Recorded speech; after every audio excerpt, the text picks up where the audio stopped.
अनिल जी अपनी पत्नी के साथ अपनी रिटायर्ड ज़िंदगी बहुत हंसी खुशी से बिता रहे थे।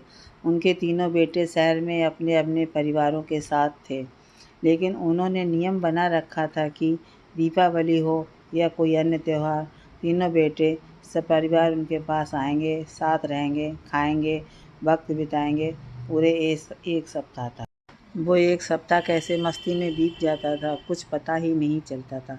सारा परिवार खुशी से झूम उठता था। अलग अलग भले ही रहते थे, मगर उस एक सप्ताह में पूरी कसर साथ रहने की ख़त्म हो जाती थी। उन सुखद अनुभव और खुशियों के सहारे अनिल और पत्नी की ज़िंदगी सुखद थी, मगर फिर उनकी खुशियों को जैसे किसी की नज़र ही लग गई। अचानक पत्नी को एक रात दिल का दौरा पड़ा और वह एक झटके में उनकी सारी खुशियाँ बिखर गईं। तीनों बेटे दुखद समाचार पाकर दौड़े आए। उनके सब क्रियाक्रम के बाद सब शाम को एकत्रित हो गए।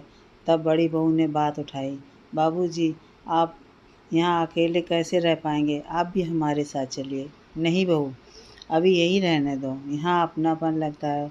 उसकी अनेकों यादें हैं। और फिर बच्चों की गृहस्थी में कहते कहते वो चुप से हो गए।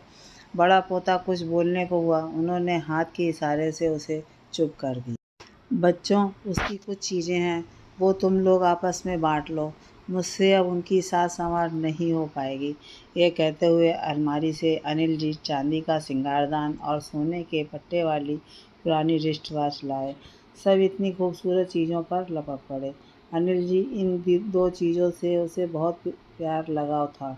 बेहद चाव कभी कभी निकाल कर देखती थी, लेकिन अब कैसे उनकी दो चीज़ों को तुम तीनों में बांटूं, समझ में नहीं आ रहा है। उनके मन के भाव शायद बड़ी बहू ने पढ़ लिए। बाबूजी, आप शायद मेरे विषय में सोच रहे हैं। आप ये सिंगारदान और घड़ी दोनों को दे दो। बाबूजी, आपके पास एक और अनमोल रत्न है, और वो अम्मा जी मुझे ही देना चाहती थी। बड़ी बहू बोल पड़ी। अनिल जी की तरह दोनों बेटे बहू भी हैरानी से बड़ी बहू को देखने लगे। कौन सा वो अनमोल रत्न जो भाभी चांदी के सिंगारदान और सोने की पट्टे वाली रिस्ट वॉच को छोड़ उस अनमोल रत्न को पाना चाहती हैं? जरूर बेहद कीमती या अमूल्य होगा। हे भगवान, शायद हमने जल्दीबाजी कर दी। सबकी हैरानी और परेशानी को भांपकर बड़ी बहू नंदिनी मुस्कुरा कर बोली, वो सबसे अनमोल रत्न तो आप स्वयं हैं बाबूजी।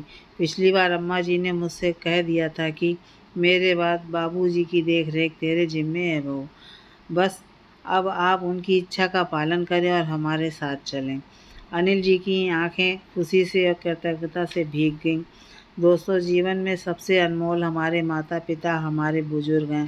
इनका आशीर्वाद, इनकी सलाह, इनकी छत्र छाया किसी अनमोल रत्न, अनमोल धरोहर से कम नहीं है।